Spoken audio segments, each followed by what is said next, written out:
ગઈકાલે ગુજરાત સરકારે દારૂના સેવનને લઈને અત્યાર સુધીનો સૌથી મોટો નિર્ણય લીધો છે, જેમાં ગાંધીનગરની ગિફ્ટ સિટીમાં દારૂ પીવા માટે છૂટછાટ આપવામાં આવી છે. હવે આ નિર્ણયને લઈને ગુજરાતમાં લોકો બે ભાગમાં વહેંચાઈ ગયા છે. અમુક લોકો આ જે નિર્ણય લેવાયો છે એને આવકારી રહ્યા છે, તો અમુક લોકો સખત વિરોધ પણ કરી રહ્યા છે.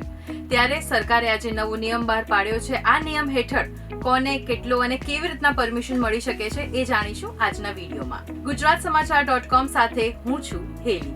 ગુજરાત સરકારે ગિફ્ટ સિટીમાં દારૂની છૂટછાટનું કારણ આપતા જણાવ્યું કે વેપારીઓને વેગ મળે તે માટે આ નિર્ણય લેવાયો છે.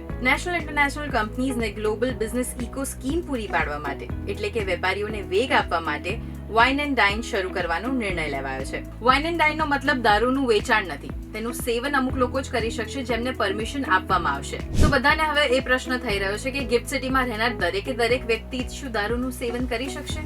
ના, દારૂનું સેવન માત્ર એ જ લોકો કરી શકશે જેમની પાસે લીકર પરમિટ એક્સેસ હશે. તો હવે પ્રશ્ન એ થાય છે કે લીકર પરમિટ એક્સેસ કોને કોને મળશે? એમને કે જેમની ગિફ્ટ સિટીમાં ઓફિસ હોય, અથવા તો એ ગિફ્ટ સિટીમાં ક્યાંય કામ કરતા હોય અને એમની સાથે આવેલા ગેસ્ટ, એમને પણ પરમિટ મળી શકે છે. પણ એમને મળશે પરમિટ માત્ર એક દિવસ માટે. એમને એક પાસ આપવામાં આવશે અને એ પાસમાં પણ એ એકલા જઈને તેનું સેવન નહીં કરી શકે.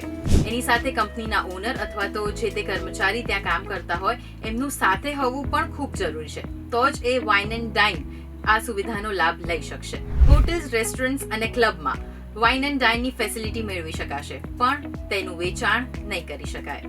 અને હવે આ જાહેરાત બાદ હજુ વધુ એક નોટિફિકેશન બહાર પડવાની છે, જેમાં ડિટેલ ડિસ્ક્રિપ્શન આપવામાં આવશે. આ મહિનાના અંતમાં એ નોટિફિકેશન બહાર પડવાની છે, જેમાં જણાવવામાં આવશે કે કોણે અને કઈ કઈ જગ્યાએ દારૂનું સેવન કરી શકાશે, FL3 લાયસન્સ કોને કોને મળશે, વગેરે વગેરે. તો આ જે નવો નિર્ણય લેવાયો છે ગુજરાત સરકાર દ્વારા, આ નિર્ણયથી તમે સહેમત છો કે નહીં એ કમેન્ટમાં ચોક્કસથી જણાવજો. તો આવા જ ઇન્ફોર્મેટિવ વિડીયોઝ જોવા માટે જોડાયેલા રહો ગુજરાતસમાચાર.com સાથે.